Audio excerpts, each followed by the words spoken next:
محمد بن قاسم کا حلیہ بیان کرتے ہوئے مورخین لکھتے ہیں کہ محمد بن قاسم ایک خوبصورت نوجوان تھا۔ آنکھیں بڑی بڑی، پیشانی کشادہ، بازو گول، کلائیاں چھوڑی، بدن کڑیل اور بڑا بڑا تھا، رنگ گلابی اور آواز روبدار تھی۔ اللہ تعالیٰ نے اسے پولاد کا دل اور جگر عطا کیا تھا۔ قدرت کی طرف سے محمد بن قاسم کو بلند خیال و مستحکم ارادے اور بہادری کے ساتھ جوہر عطا ہوئے تھے۔ وہ نہایت ہی خلیق اور علیم و طبع و نرم رو اور شیریں بیان اور ہنسمکھ تھا۔ ہر چھوٹے اور بڑے سے نہایت میٹھی آواز اور محبت سے گفتگو کرتا۔ لشکر میں اس سے بڑی عمر کے بہت سے لوگ شامل تھے جو اس کے ماتحت تھے۔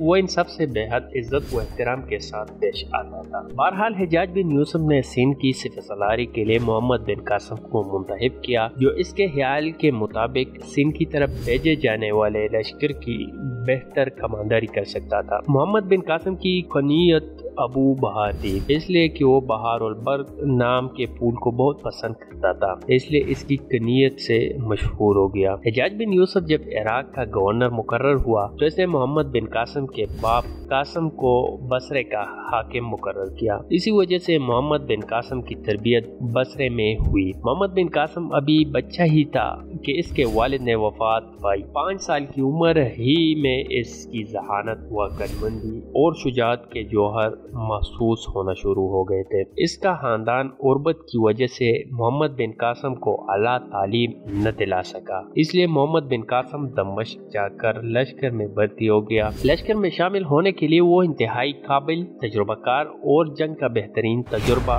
رکھنے والے سالاروں کے تحت اپنی خدمات انجام دیتا رہا۔ 14 سال کی عمر میں محمد بن قاسم نے اپنی غیر معمولی صلاحیتوں کی وجہ سے لشکر میں ایک اعلیٰ عہدہ حاصل کر لیا، یہاں تک کہ 90 ہجری میں حجاج بن یوسف نے محمد بن قاسم کو ایران میں کردوں کی بغاوت کو ختم کرنے کے لیے روانہ کیا۔ اس دور میں کردوں نے جو بغاوت کی تھی، اس کے لیے جس لشکر کا انتخاب کیا گیا، اس کا سالار محمد بن قاسم کو مقرر کیا گیا تھا، اور اس وقت محمد بن قاسم کی عمر صرف 15 سال تھی۔ محمد بن قاسم کو جو لشکر مہیا کیا گیا، اسے لے کر ایران کی طرف روانہ ہوا، کردوں سے ٹکرایا اور کردوں کو بدترین شکست دے کر ان کی بغاوت کا خاتمہ کر دیا۔ اس کے بعد اس لشکر کے ساتھ محمد بن قاسم ایران کے اندر بڑھتا چلا گیا اور استہر شہر کو فتح کیا، اور اس کے بعد دوسرے علاقوں کو فتح کرتے ہوئے جرجان شہر کی طرف پیش قدمی کی،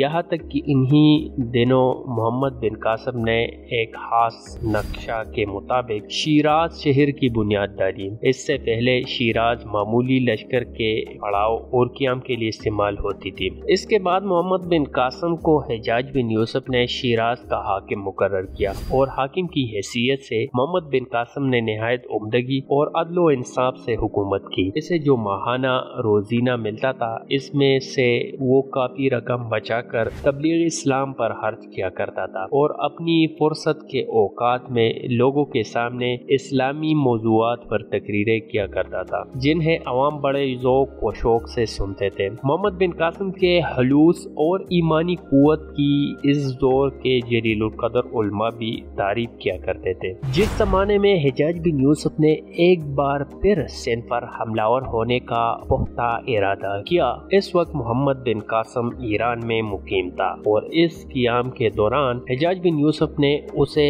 حکم دے رکھا تھا کہ وہ اپنے لشکر کے ساتھ حرکت میں آئے اور رے شہر کو فتح کرے۔ جس وقت حجاج بن یوسف کے حکم کے مطابق محمد بن قاسم رے شہر کی طرف پیش قدمی کر رہا تھا، راستے میں اسے حجاج بن یوسف کا قاصد ملا، جس نے حجاج بن یوسف کا خط پیش کیا، اور اس خط میں حجاج بن یوسف نے لکھا تھا کہ رے شہر کی طرف اپنی پیش قدمی روک دو اور سندھ پر حملہ آور ہونے کے لیے تیار ہو جاؤ، واپس شیراز آ جاؤ اور وہاں رک کر اس لشکر کا انتظار کرو جو میں تمہاری طرف بھیجوں گا، اور اسے لے کر تم سندھ پر حملہ آور ہونا۔ حجاج بن یوسف نے 6000 کا ایک بہترین لشکر تیار کیا۔ سفر کے لیے 6000 کے اس لشکر کو اس نے 6000 تیز رفتار اونٹ سوار کے بوجھ لادنے اور ضرورت کا سامان اٹھانے کے لیے کئی ہزار اونٹ مزید ان کے ساتھ کر دیے۔ اس کے علاوہ بھی اس نے لشکر کو جس سامان کی ضرورت تھی وہ مہیا کیا، یہاں تک کہ سوئی داغے تک کا بھی اس نے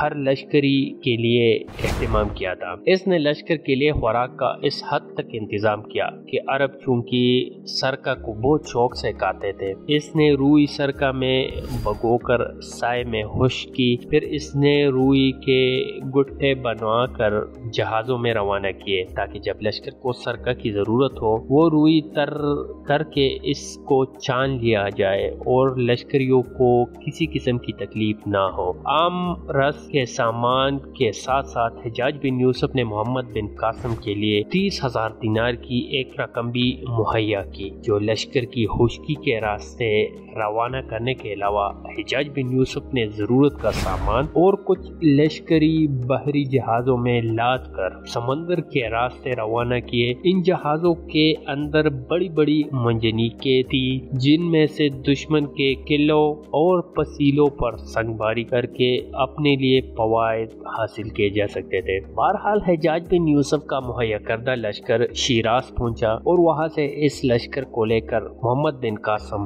اپنی منزل کی طرف روانہ ہوا۔ محمد بن قاسم جب اپنے لشکر کے ساتھ مکران پہنچا تو مکران کے مسلمان والی محمد ہارون نے ان کا بہترین استقبال کیا۔ چند روز تک محمد بن قاسم نے مکران میں قیام کیا، اس کے بعد وہاں سے ارمن بیلا کی طرف روانہ ہوا۔ محمد بن ہارون اس وقت بیمار تھا اور بیماری کے باوجود اس نے اس مہم میں شرکت پر اصرار کیا۔ محمد بن قاسم نے اسے بھی ساتھ لے لیا۔ مکران کی سرحد سے نکل کر سب سے پہلے محمد بن قاسم پجگور پر حملہ آور ہوا اور اسے فتح کرنے کے بعد چند دن کے لیے اپنے لشکر کے ساتھ اس نے وہی قیام کر لیا تھا۔ پنجگور سے روانہ ہونے کے بعد محمد بن قاسم نے ارمن بیلا کا محاصرہ کیا، اسے بھی فتح کر کے وہاں کچھ دن قیام کیا تاکہ لشکریوں کو آرام کرنے کا موقع مل جائے۔ یہاں مکران کا والی محمد بن ہارون جو بیمار تھا فوت ہو گیا اور اسے اسی سرزمین میں دفن کر دیا گیا۔ مسلمانوں کے اس کم عمر